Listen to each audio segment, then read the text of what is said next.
more than or almost double the number that the Ampatuans massacred in one day, die every single day in our country. But we don't care. That's the problem in our country.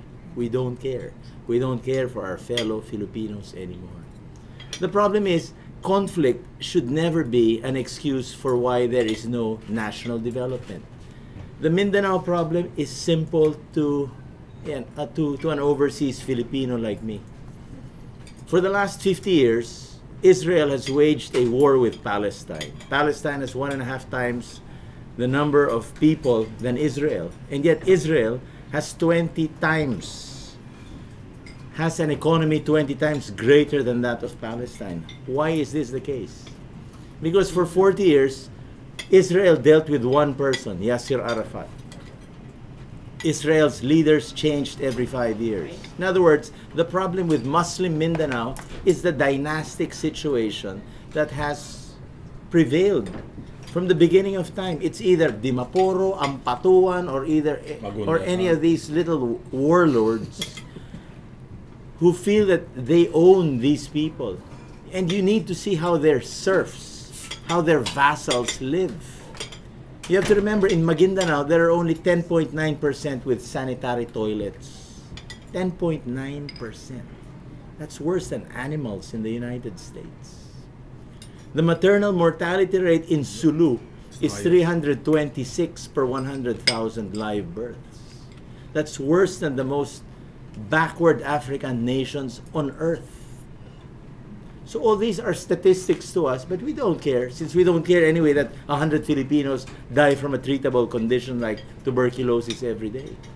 But that is the problem. We need nothing less than transformative, revolutionary, peaceful change. Now is not the time to quibble over condom distributions and keep silent over 57 heinously murdered Filipino brothers and sisters. Now is the time to go back. What is it that is truly screwing our country up? That has screwed up our society so badly that you and I don't care anymore that people are dying every single day. Congressman Rufy Biazon, number 7 sa balota. Number 7. With regard to the dismissal of the Ampatuan rebellion case, this is one instance where I can tell some people I know, I told you so. Because when they declared martial law in Maguindanao, we really believed that it was uncalled for, it had no basis, because there was no rebellion. So, hearing this news that it has been dismissed, although we don't know the full decision yet, but most likely it will be for lack of evidence. It's really a case of I told you so. There was no basis for a declaration of martial law in Maguindanao. So probably we must now go back to that declaration and call it for what it was. It was illegal, it was uncalled for, it was unethical, it was whatever we can call it, but to show our absolutely wrong disagreement with that declaration. And it now gives us basis to at least give some credence to the rumors going around that one of the reasons for the declaration was to do a cover-up. Rumors that go around which said that the declaration was just meant to provide the shield for the cash hidden in the vaults to be spirited out. There were lots of rumors floating around as a reason for declaring that martial law, which now seems to be baseless. So that's how I look at it. Yep.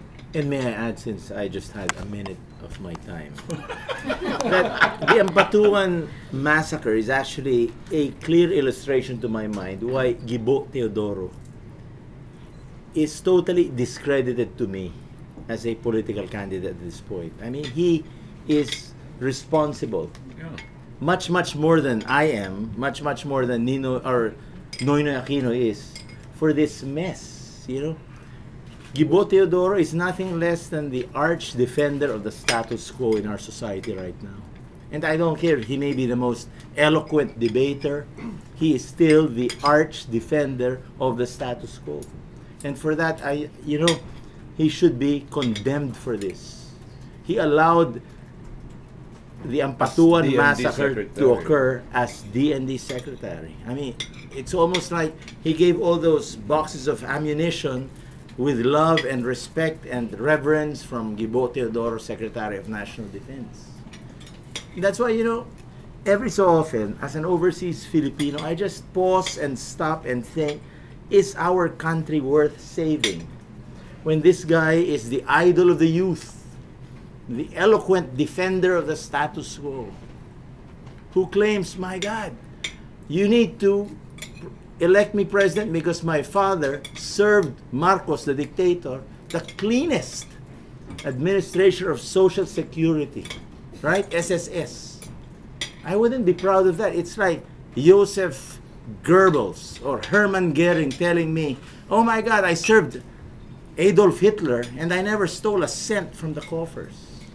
We need to make a distinction of that.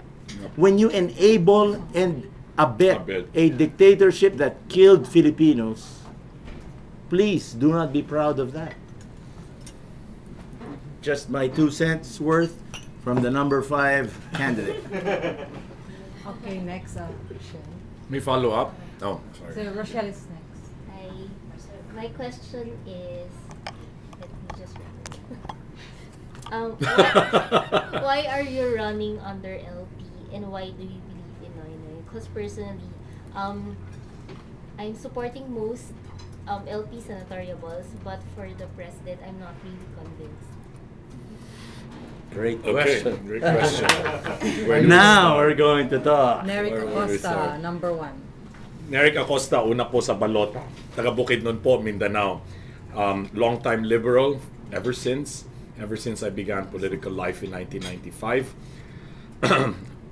Past immediate Secretary General of the Liberal Party, presently the Vice President of Mindanao for the Liberal Party, and concurrent Secretary General of the Council of Asian Liberals and Democrats, which is a regional Asian-wide coalition of liberal parties that includes Aung San Suu Kyi's National League for Democracy, the Thai Democrat Party, etc.